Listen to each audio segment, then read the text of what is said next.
इनके बारे में बात करने से पहले मैं तुम्हें एक छोटे से कंसेप्ट से मिलवाना चाहूंगा जिसे हम कहते हैं क्लॉज। क्या कहते हैं? क्लॉज। किसी को पता है क्लॉज का मतलब क्या होता है? अबे कभी तो सुना होगा। नहीं, देखो, क्लॉज का मतलब होता है ग्रुप ऑफ वर्ड्स। क्या मतलब होता है? Group of words. कोई भी वर्ड्स के ग्रुप को हम लोग क्या कहते हैं? क्लॉज कहते हैं। और ये जो क्लॉज है ना, ये दो तरीके के हो सकते हैं। कितने तरीके के हो सकते हैं? दो तरीके के हो सकते हैं, ठीक है। एक हमारे पास होता है इंडिपेंडेंट क्लॉज। क्या होता है? Independent clause. और एक हमारे पास होता है डिपेंडेंट क्लॉज। क्या होता है? Dependent clause. अब ये इंडिपेंडेंट और डिपेंडेंट क्लॉज क्या है? देखो, इंडिपेंडेंट क्लॉज का सिंपल सा मतलब होता है, इसका मतलब होता है कि ग्रुप ऑफ वर्ड्स, इसका मतलब होता है group of words with complete meaning.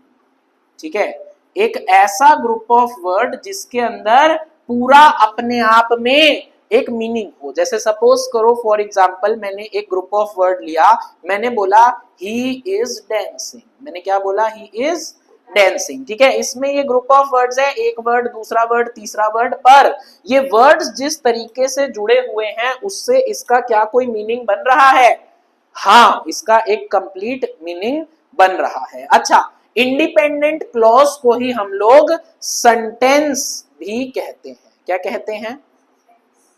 Independent clause को ही हम सेंटेंस भी कहते हैं। बात समझ में आई? अब दूसरी चीज जो हमारे पास है वो है डिपेंडेंट क्लॉज। वो क्या है?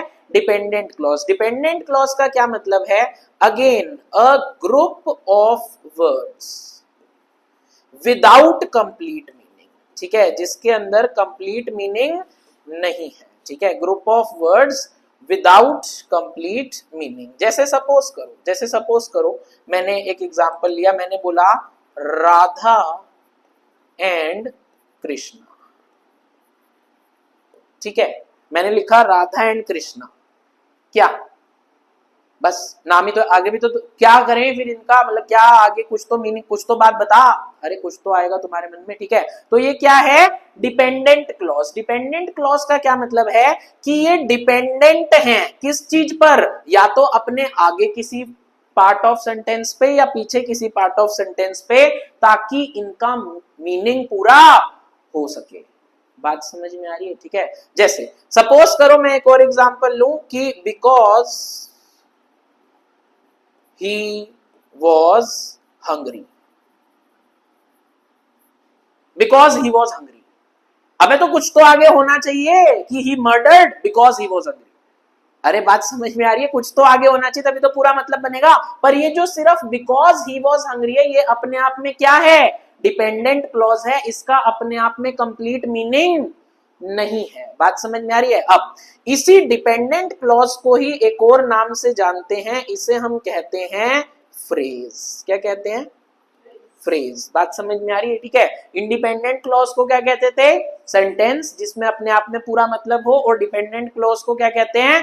फ्रेज। अब हमने टॉपिक तो स्टार्ट किया था टाइप्स ऑफ सेंटेंसेस। ये मैं क्लॉजेस के बारे में क्या बताने लगा? अभी समझ में आएगा।